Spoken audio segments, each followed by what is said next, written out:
Now through the end of the month, save $300 on the whole ball of wax at L'EntrepreneurAcademy.com.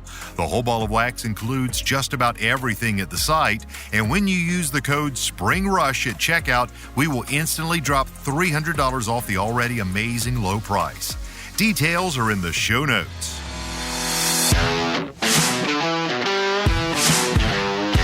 You're now listening to the Fullerton Unfiltered podcast. Straightforward, no-nonsense business advice. Completely unfiltered. Grow your business. Grow your life. Now, here's your host, Brian Fullerton. Hey, what's going on, guys? Welcome to another episode of the Fullerton Unfiltered podcast. It's your host, Brian Fullerton, here, hanging with you guys, and hope you guys are all doing well. Well, today we've got another great guest lined up for you guys. A lot of guests on the show lately, and I'm super excited about that because I love hearing what's working for you guys in the field, and we're a student of the industry and the business, just like so many of you guys. And this guy might be one of the better teachers out there because I've seen his work. I'm hearing his name pop up all over the place. So without further ado, we got Jesse Weidener joining us. Jesse, how you doing this afternoon, brother? I'm doing well, Brian.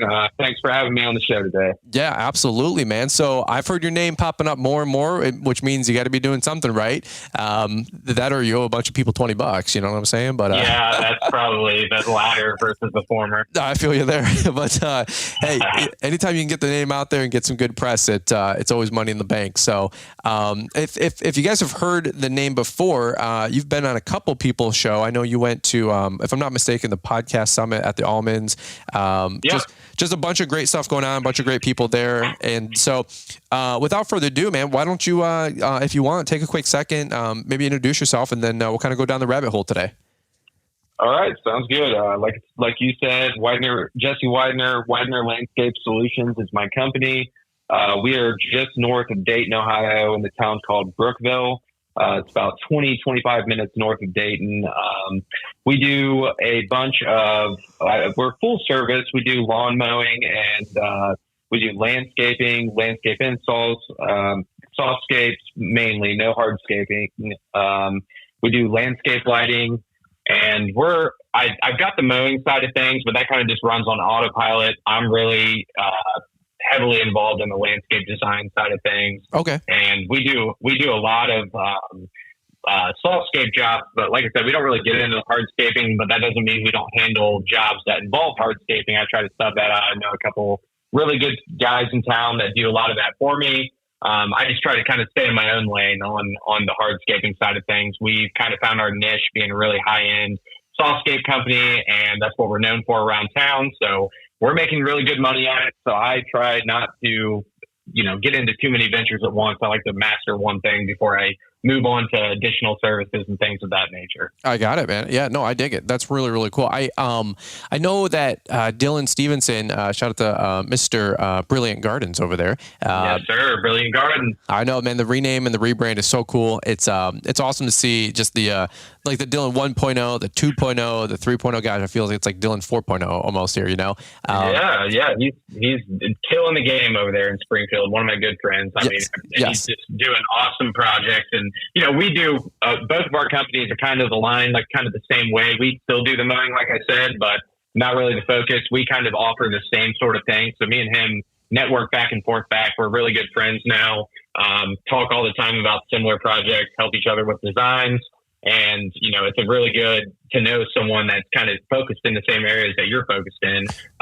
It's just really nice to have someone to kind of bounce ideas off with. So he's out there killing the game, and we try to iron sharpen iron over here. Yeah. Well, so tell me a little bit more about what you guys are known for and specialize in, because you said you guys are definitely becoming like more of the go-to landscape company in your area. And Dylan was saying that he's learned a lot from you over the years. And how long have you been in business as well? Because are you guys in the business about the same length of time, or have you been around the block for a little bit longer?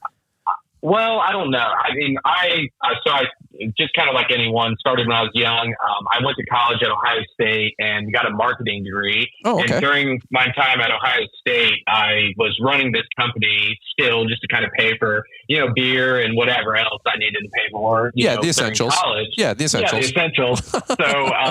So I kind of ran it during the summers, and then I would have a guy mow for me. Kind of. That's when we were more focused on just mowing and do some mulch jobs here and there. nothing crazy. But my senior year, we had to do a internship, and instead of going and doing a desk job, there was like a internship opportunity to run your own company. So I went ahead and legitimized the company. My company used to be called Jesse Seasonal Services. Not a great name by any means, but that was what I called it back in the day. When I was 13, I made a business card and, just stuck with it because I had the business cards made and didn't want to spend any money on a, new business name back then. Right.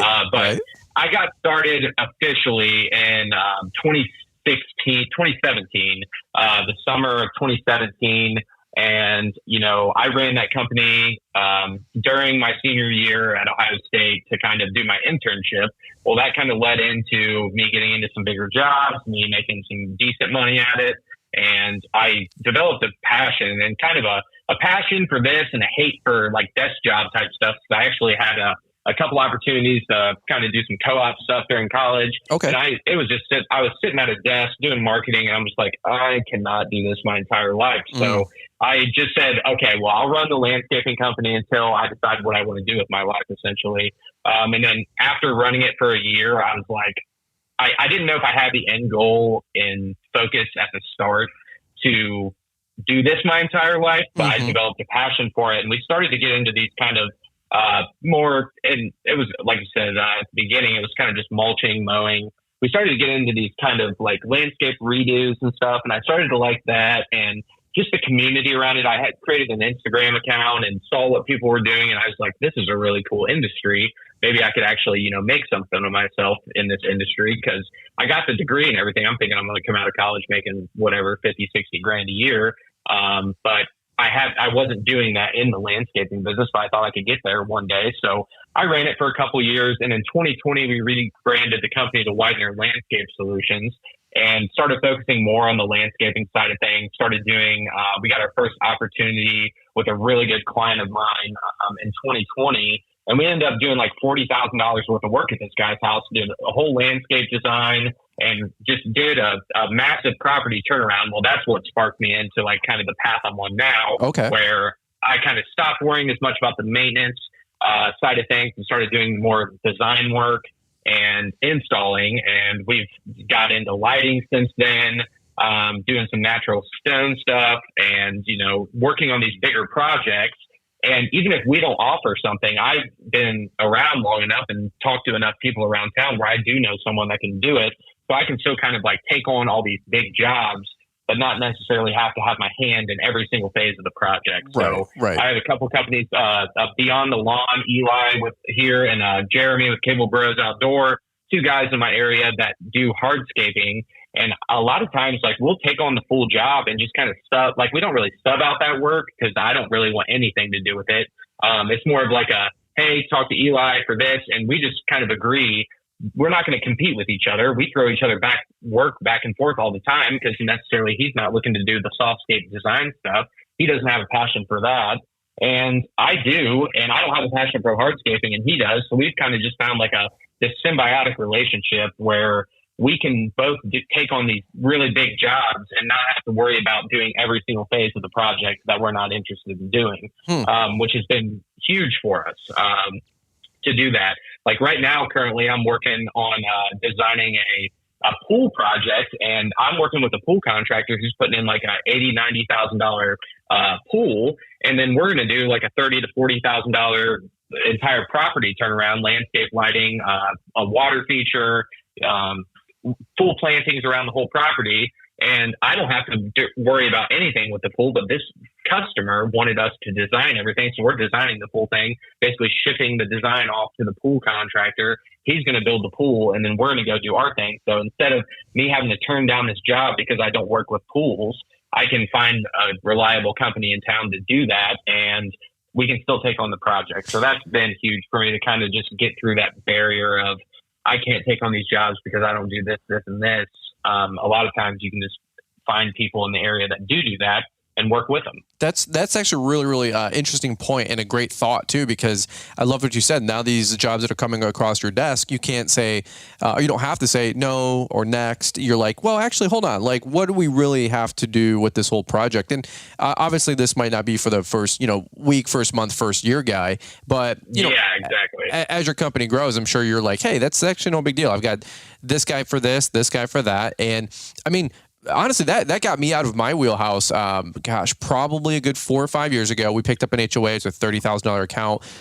Nothing crazy big, nothing crazy small. But at the time, 4 or 5 years ago, that was a big account for us. And humbly speaking, it's still a good size account for us. Absolutely. It's an anchor account for us. I'm really excited about that. We just did another 2-year renew on it, which I'm obviously really excited about. At the time though, I was a mow guy. I mean, that's all I did. And this needed, we did some mulch, but it needed, 26 yards of mulch. That was a lot for me. Irrigation startup, for 7-acre sites, 7 different zones. Well, about 10 or 12 different real zones, irrigation systems, I should say. What else?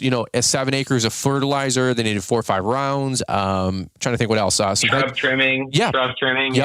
Pruning at the gates and at the entrances. So I'm thinking, well, this is way out of my wheelhouse. I'm like, I want that core 12, 14, 15 grand of mow work, maybe 18 with the mulch or whatever it was. But so that got me so out of my wheelhouse 4 or 5 years ago. And I started really realizing, like, wait a minute, I can get subcontractors. I've got a pruning guy. I've got my boy, Mike Bedell. He does all my all my irrigation work and much more.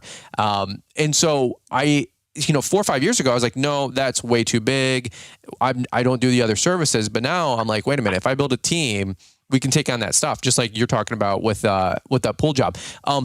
Quick question for you, and anything you want to add to that conversation, but the pool, so are you guys building like the deck around it and all the landscaping and the pavers, or is that another company, or is the pool company doing any of that? Yeah, the pool company is actually coming in and they're doing the pool. They're doing a bit of work on his existing deck. So it's going to be like a deck that he has already currently. They're going to replace a couple boards, fix some things. Okay. And then they're going to build a pool out from that deck, and they're going to do stamped concrete all around it. They're going to do all the pool plumbing. They're going to do final grade around the pool. And then we're coming in after, and we're basically going to be like the finishing touch. So we're going to rip out all of his existing landscape around his whole property.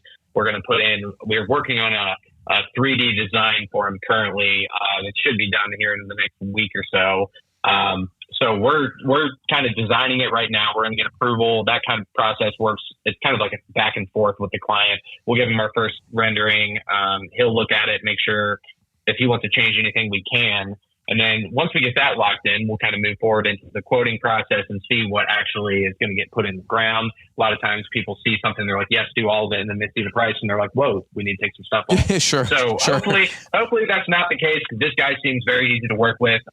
We kind of highlighted exactly what we were going to do. I did throw in a water feature, kind of like, a Hail Mary. Maybe we can put it in, maybe not. I don't want it, but we'll see if he wants to spend money on it.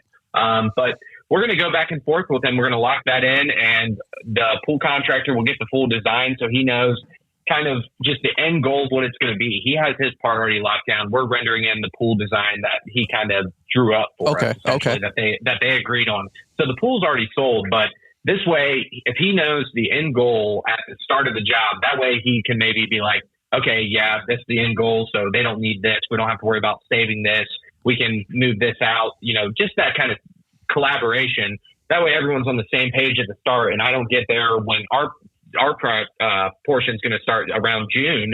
I'm not going to get there and have any unsuspected things. I'm like, well, this wasn't how this was supposed to go. I had to redo my portion because he did his portion differently. So it's going to be kind of just like a collaborative process. We're doing the whole design, so he knows exactly what he needs to do when he gets in there. I don't know anything about pool building or stamped concrete or anything like that, but if I can give him exactly what it's going to look like in a 3D rendering, maybe he'll be able just to stick to that. And if anything does change, we can kind of talk back and forth like, well, we had to change this due to this. And so I can plan ahead for that before we get in there and have to do our portion.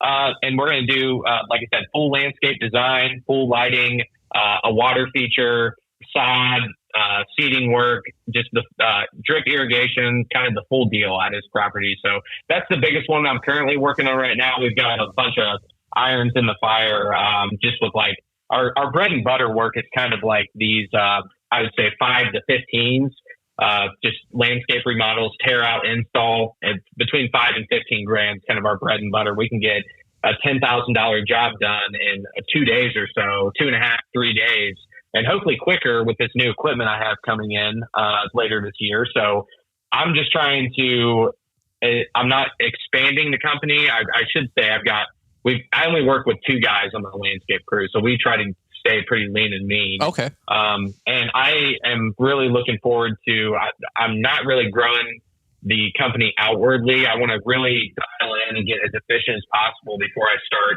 more crews, more of this, because I've just heard a lot of people talk about when you grow, all the holes really start to show themselves. So I really want to dial in our 3-person crew, get very efficient at that. And then maybe in the future we'll expand. But I'm trying to really just grow profit margin versus growing, that top line, more crews, more this. That's not really the end all be all, that top line. So we're trying to grow the profit margin and just get it as efficient as possible. If I can get a $10,000 job done in 2 days versus 3 days, we're going to make a lot more money. So that's kind of that's the direction I'm going for this year specifically. And I've got I've got a mini excavator on the way with an income tilt rotator on the end of it. Oh, okay. So I think that's going to be really cool. I know I see the molders and the Swiharts around doing what they do with those things. And it's like one of those pieces of equipment will replace employee's pay for the season, and they'll be there, every day. And I won't say that I don't have rock star employees, because I do. I love every single one of my guys show up, and they're great guys. But that equipment will work until 10 o'clock if I want it to. So I'm really trying to invest in the equipment, especially with where the industry is going. It seems like a lot of people are having trouble with labor force. So I'm trying to invest in the equipment and kind of get on top of things before, if I were to have a guy leave or something, I already have that piece of equipment sitting there to help me out. Right.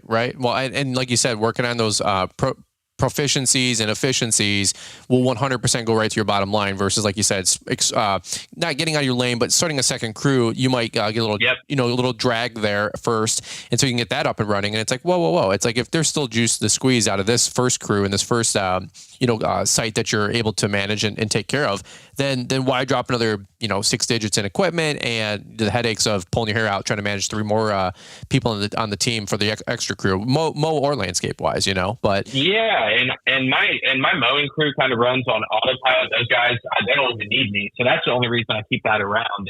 I've already talked about, kind of if those guys were ever to move on, I probably wouldn't try to find guys to replace them. I would just let it go, because it does make me, decent money. But at the same time, it's more just so those guys know how to run that on autopilot. And I just don't know if I have to put more time into that, I don't know if I would keep it around, just because that's not where my passion is. So, and I know the customer into things, but like, they deal with customer service issues for me. I mean, the people can reach them.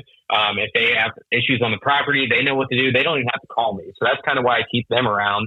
And the other reason I don't want to expand crews right this second is because I'm really trying to build a reputation about being this very high-end, high-detailed company. And with me on site, I feel like our vision and our work is top like quality. So I really like to oversee things currently, and I'm trying to build that reputation and kind of make sure, and slowly I leave the site for half a day. I leave the site for a day and kind of just slowly let them start working and kind of slowly wean them off of me being on site every day, but me still have, my finger on the pulse of the business at the same time. But if I have to leave half a day early to do a quote, those guys can really do a great job. And I'm just really trying to get our quality and keep that very high, because I'm charging a premium for it. And if I'm putting the same quality work in as the guy who's charging 25, 30% less than me, then what advantage do I have in the market? What do I have to sell on? I don't have anything to sell on, because they're going to go with the guy 30% less if we're doing the same quality work. So I really have to keep an eye on that with the prices we're charging. I'm trying not to lose our top line quality that goes right with that top price.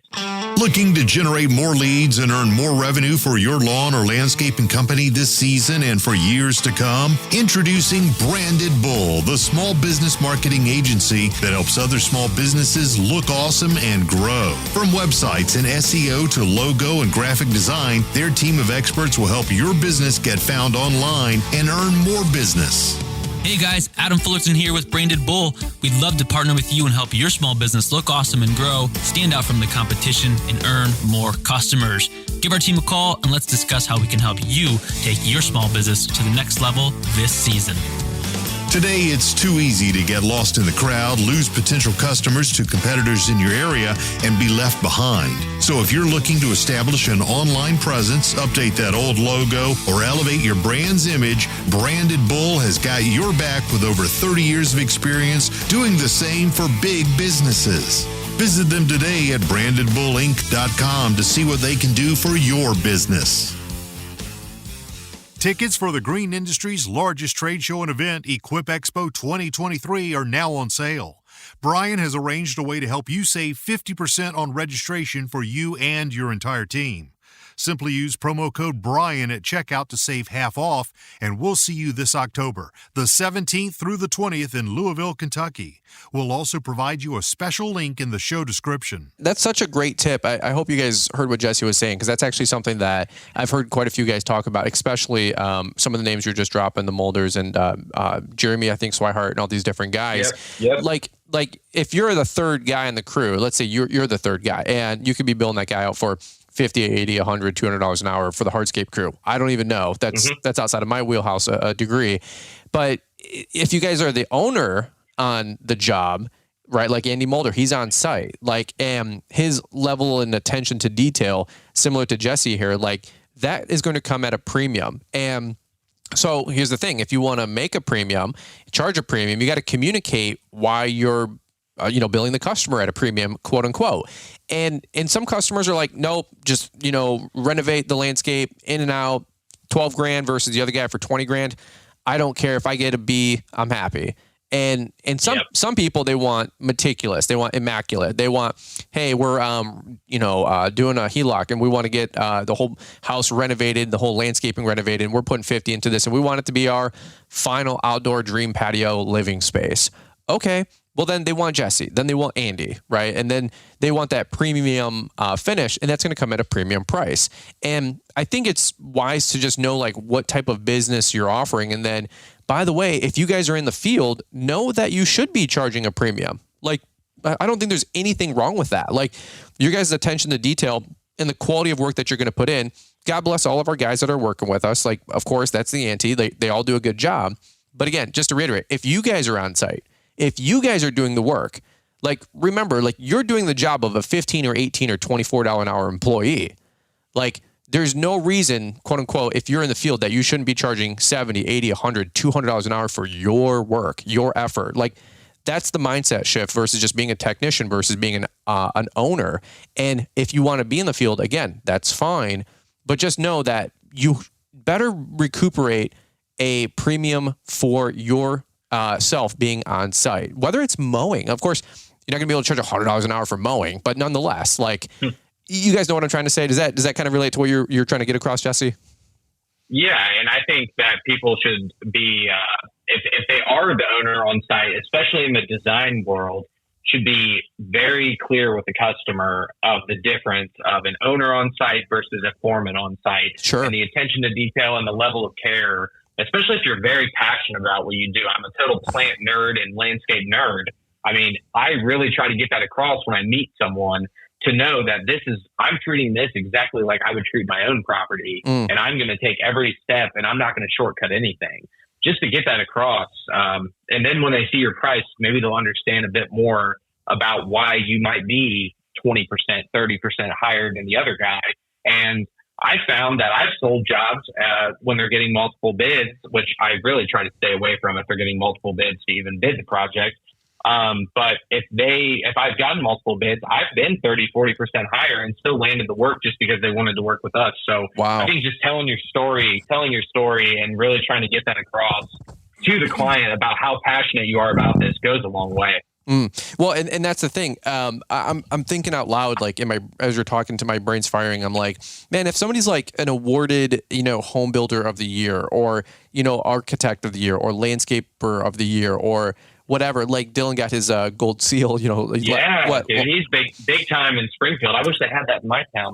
It's funny. Like I said two things. I said, one, you deserve it. Great job. You're a hoss. I said, number two, because the next year they baited him into coming back to win again, and then they gave it to somebody else. And I said, see, they gave it to you one time, and that's how they keep coming, get you coming back year after year. Because I was like, are you coming to Equip? He's like, I can't, man. He goes, I'm in the top 3. I go, dude, you're number 1. Don't worry about some stupid gold medal telling you that you're still number 1. Okay, like you already got the award. Oh yeah. I said, milk that thing for about 10 years. You know what I mean? And our home builder was 2018 home builder of the year in our area. I'm like, well, that was 3 years ago, but I'm like, whatever. It still sounds good. You know what I mean? So like, absolutely. And go figure. I know we're paying a premium for what he's doing, but like think about these little ways you can differentiate yourself, though. That's the point. And some people are like, well, he's a good marketer, or he's a good business owner. Like, well, these are the things you can adopt into your DNA, into your company, into your culture.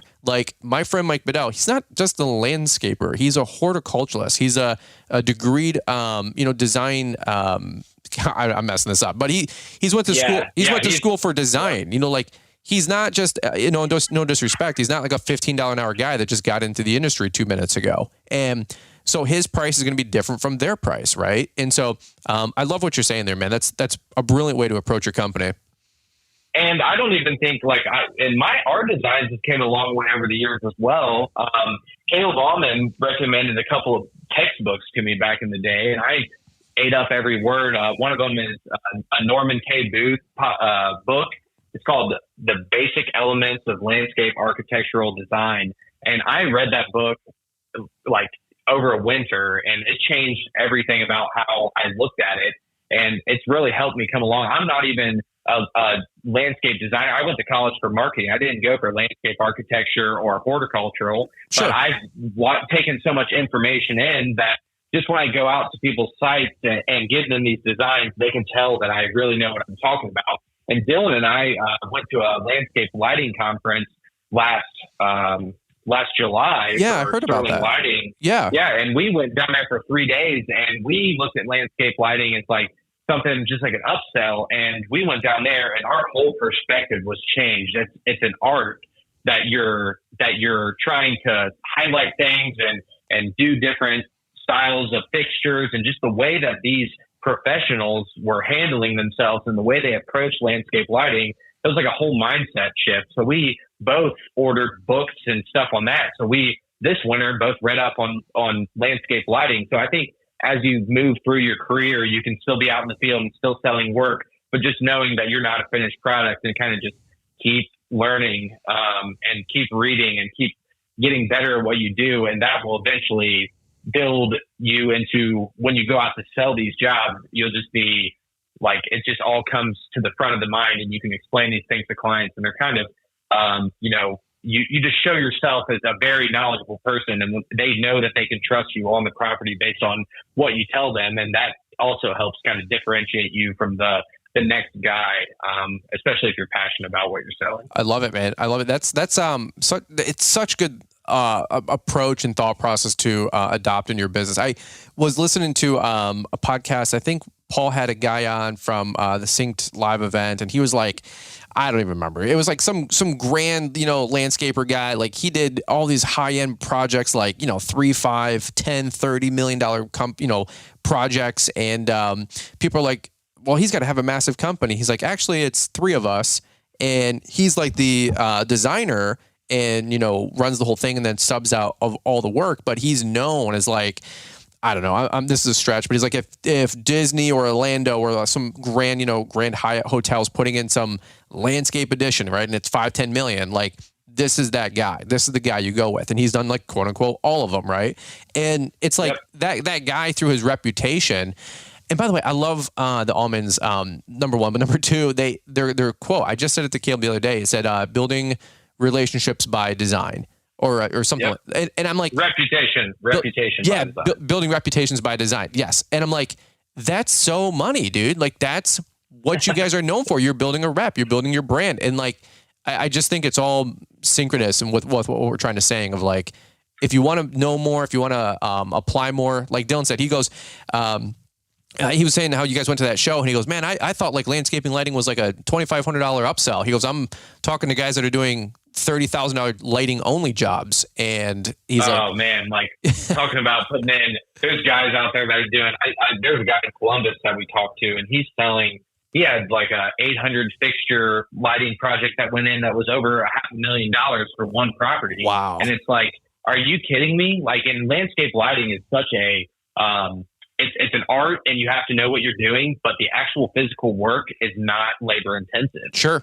Sure. So it's it's a high profit margin in that. So I try to sell landscape lighting and budget in landscape lighting to all of my potential customers. And, you know, a lot of people just aren't interested, but if they show any interest at all, and this is something that Dylan's really good at that I need to get better at, is he'll go and set up a demo, like a demo fixture to try to sell that lighting. And he sold some pretty big jobs just recently. And it was because he went and set up fixtures. And I'm like, well, I might need to start doing that a little bit more and trying to really show them what they could be. And just really being hungry for it, especially something that high profit margin. I love it. I had the guys, Oregon Outdoor Lighting, Kyle on, and do you know that Instagram page? You happen to follow that one?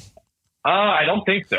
Man, I'm telling you, like they do Oregon Outdoor and then Washington Outdoor Lighting, and their lighting is next level. I mean, it's probably arguably my favorite Instagram page to follow for lighting specifically. And dude, the work they do, I was before the podcast had started, we were pitching and catching, just talking. And I'm like, dude, how much are some of these jobs? He goes, 10 grand, 20 grand, 50 grand, 100 grand. I'm like, crazy. I'm like in lighting. He goes, yeah. And this is all after the landscaping is done. So somebody doing 50, 80 grand in landscaping, I mean, you know, I'm sure the core landscaping was $250,000 plus. And I'm like, I'm just like racking my brain. I'm like in lights. And I've said many times, like if I could open up another branch of division, I would love to do, hardscaping maybe, but I said lighting is just such an awesome thing. Whether you do it with the project or after, it's always been a passion of mine, as a lot of guys listening in probably know that. And I love it, man. I love it. That's like a lot of the hard thing is with lighting, and when you're doing landscaping at the same time, is they've got say they have a $20,000 budget. You eat most of that up with the landscaping, so it's hard to fit the lighting in sometimes to install. Sure. But now that I've been doing these landscape designs for a handful of years now, since 2019, 2020, I'm starting to get calls back finally of the people that we did those initial installs for, saying, hey, we talked about saving lighting for the future. We're starting to consider it again. And I'm going to do a better job of reaching out back to some of those clients and saying, hey, I know we talked about lighting in the future. It's the future. So are you wanting it done, or Smart. Can we interest you in setting up a demo? And a lot of times that would be, it's just the hustle and bustle in the spring. You get so busy, but I'm going to try really hard this summer to kind of push some of that when we slow down a bit in the middle of the summer during the dog days, and try to see if we can set up some demo kits for some people that were interested. Just try to sell that service. Well, I was going to say, you could just shoot a newsletter via email, let alone like a postcard marketing round, to all your clientele list. A couple hundred postcards or 1,000 postcards could go a long way, or just a newsletter, hey, now offering, something like that. We have some room in the schedule, and my gosh. And then the profit margin and the ticket on lighting is, if you guys haven't went down that whole rabbit hole, we've had some great guys on that do lighting. Consider it, man, especially you guys that are really making a career out of this, and you guys are opening up a couple different divisions. Everybody goes FERT, then they go irrigation. And I'm telling you, like, you'd be surprised the margins in lighting. And, we're installing fixtures that are $59.99 for 250 to 350 installed for one fixture. That's legit. That's legit. I mean, like, there's like a transformer and some wire and some labor involved. But I'm telling you, like, we got on the lighting job last year. It was like 35 fixtures. And I mean, we sold that thing for, I can't remember exactly the number, somewhere around $15,000.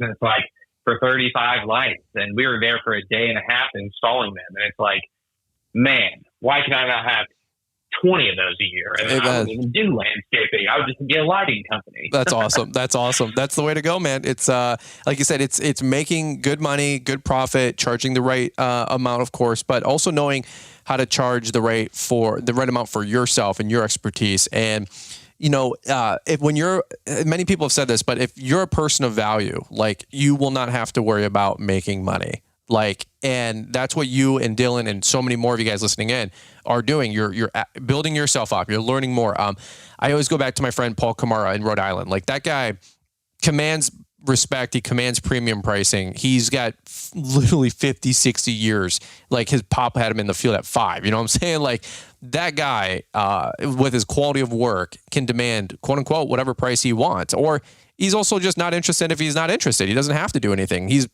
successful. And so if I'm just telling some of these people that are just starting out, one of my biggest suggestions is always reinvest as much as you can for as long as you can.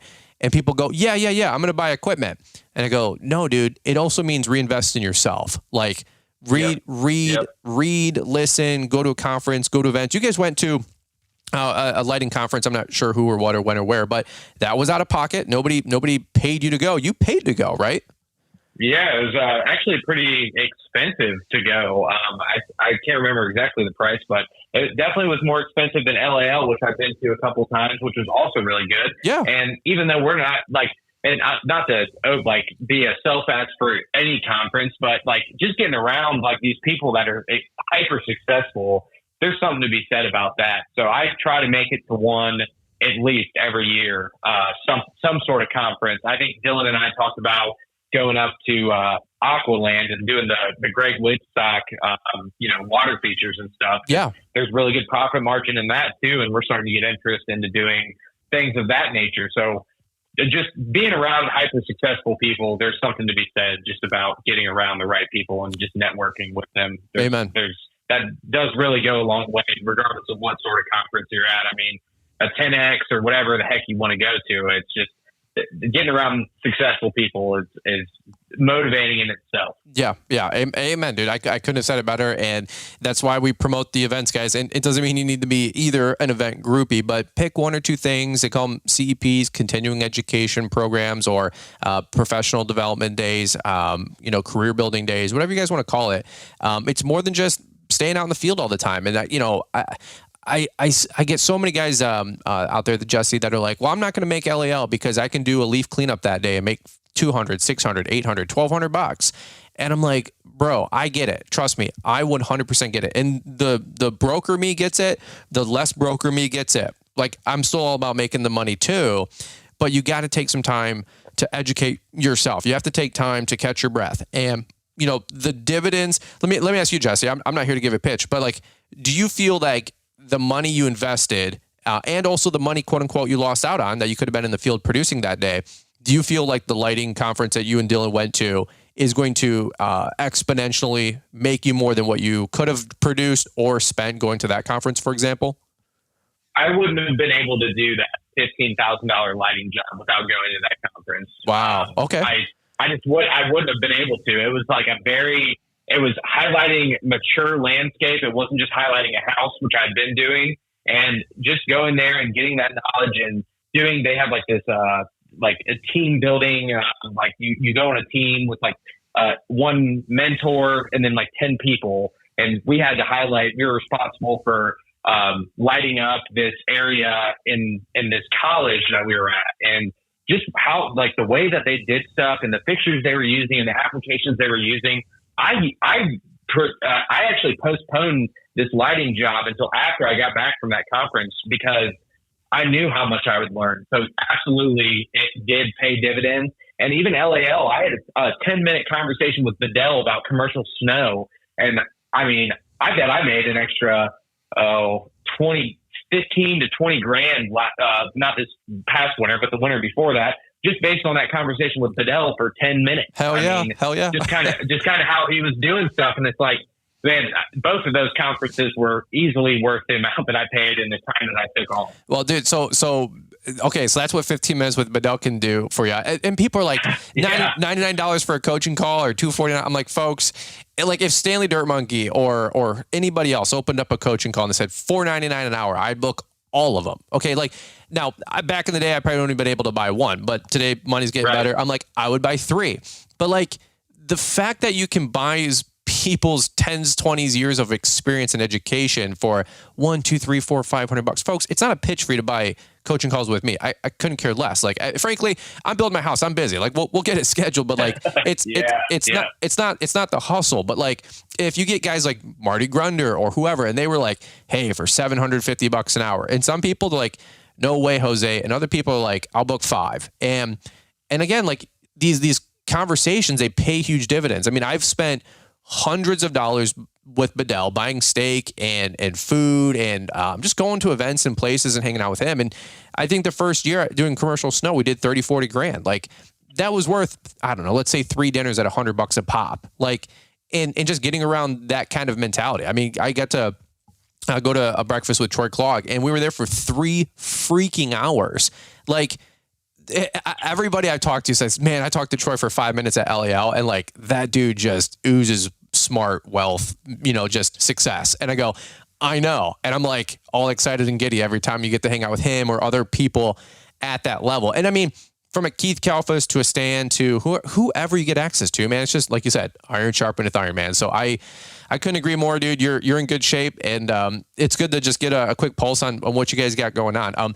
That's probably where we'll leave it for today, ma'am. Anything else that you want to leave these guys while we got you? I'm sure we can get you back on. There's tons and tons to talk about. If you guys do snow, maybe we'll definitely regroup towards the fall and see what you guys are doing down there in Ohio. It's yeah. Hopefully, it's a little better winter than this year. Oh my gosh, dude! Everybody across the Midwest, I'm hearing the same conversation about. And here's the thing. I'm like, hey, we had a bad winter. Then you look at Ohio. Ohio had a worse winter. Then Ohio's like, yeah, but look at Pennsylvania. Yeah. They had a tear. They had one salting event or something like that. I heard one guy say he had one event in like 3 salt runs, and I'm like, oh my gosh. And so so we always try to be glass half full around here. But at the end of the day, yeah, I'm down to come back and talk. Absolutely in the fall, we can touch base about the snow stuff. I'll be definitely in that mode around October. So. Yeah. Amen to that, bro. Well, where can people find you, number one, and then any parting thoughts, man? But I super appreciate taking time. We're doing this on a weekday afternoon, and I know you're got the guys out working. You took a couple minutes for some owner time. You called it in the office, which I like. But where can people find anything else you want to add, man? If not, we'll wrap it up.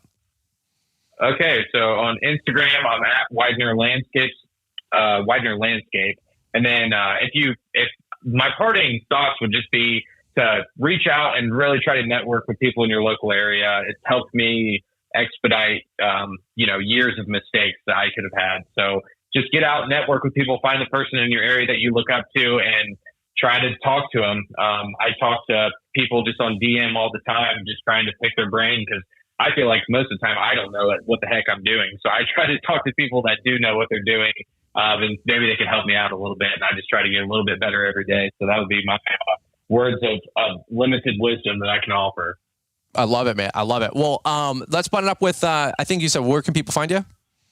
Instagram at Weidener Landscape. Weidener Landscapes. All right, man. Well, give this guy a follow. And Jesse, it's been just a pleasure getting to catch up with you. Even more so, I know you said you came up to LAL, and I'm like, dude, I probably met you, but dude, there's 200-300 people there. Thank the Lord. And I'm like, if we met, I'm like, I can't put a face to the name. But of course, when I get to meet you guys in person, I'm like, oh yeah, duh, no shoot. You know what I mean? I'm like, I'm more of a all good. Shaking hands and kissing babies, dude. It's all good. Something like that, bro. It's more like running on 4 Red Bulls and no sleep. But I'm like, it's so funny. People are like, hey, are you Brian? I'm like, yeah, that's easy for you. Like the name's on all the content, the trailer, the truck. I'm like, what's your name again? Like it's like 1,000 to 1. It's not fair. But I do my best to try to remember everybody and do my best just trying to make everybody feel important because you guys are. But all right, man. Well, that's all I got, dude. I'll let you get back to it and appreciate you so much, man. If you guys ever need anything in the future, feel free to reach out. But guys, give Jesse a follow, give him a shout, shoot him a DM. Say, hey, I heard you on Brian's show. And if you guys got questions, man, this is a guy that's putting it together. He's profitable. I know Dylan talks very highly of him. So if Dylan's, rubbing shoulders with somebody like this, then I know it's good stock. All right. So, all right, guys, that's what I got on today's show. Appreciate you guys listening. Let's kick it back over to Marty, Mr. Producer, and we will catch up with you guys here on the next one. Looking to generate more leads and earn more revenue for your lawn or landscaping company this season and for years to come? Introducing Branded Bull, the small business marketing agency that helps other small businesses look awesome and grow. From websites and SEO to logo and graphic design, their team of experts will help your business get found online and earn more business. Hey guys, Adam Fullerton here with Branded Bull. We'd love to partner with you and help your small business look awesome and grow, stand out from the competition, and earn more customers.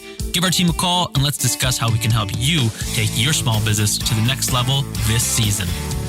Today, it's too easy to get lost in the crowd, lose potential customers to competitors in your area, and be left behind. So if you're looking to establish an online presence, update that old logo, or elevate your brand's image, Branded Bull has got your back with over 30 years of experience doing the same for big businesses. Visit them today at brandedbullinc.com to see what they can do for your business. Hi, I'm Mr. Producer, and one more thing. If you're looking to stay up to date with the latest trends and insights in the world of lawn care, then you need our free email newsletter. It's delivered 3 times a week and includes a Monday motivational to kick off your week, a Wednesday what's new to keep you informed, and a Friday weekly recap of all the content we put out. Join our mailing list to stay connected to the world of lawn care and get exclusive access to the latest and greatest from Fullerton Unfiltered and Brian's Lawn Maintenance. Don't miss out on this opportunity to stay ahead of the curve and elevate your lawn care game. Sign up now with the link we've provided in the show description. Thanks for taking the time to listen to the Fullerton Unfiltered podcast with Brian Fullerton. We hope you enjoyed this production. If so, please consider leaving us a 5-star review for the show. While the techniques and ideas presented here are designed to help you grow a more successful and profitable business, no one can guarantee these results for you. We want to emphasize that entrepreneurship is not easy, and the ideas presented here are just the opinions of Brian Fullerton and his respective guests. No one can guarantee success for you. That being said, we hope the ideas presented here help you and motivate you to go on out there and crush it with your own business. Fullerton Unfiltered Podcast. Thanks for listening, and we hope to see you on the next episode. This has been a Brian Fullerton and Mr. Producer production.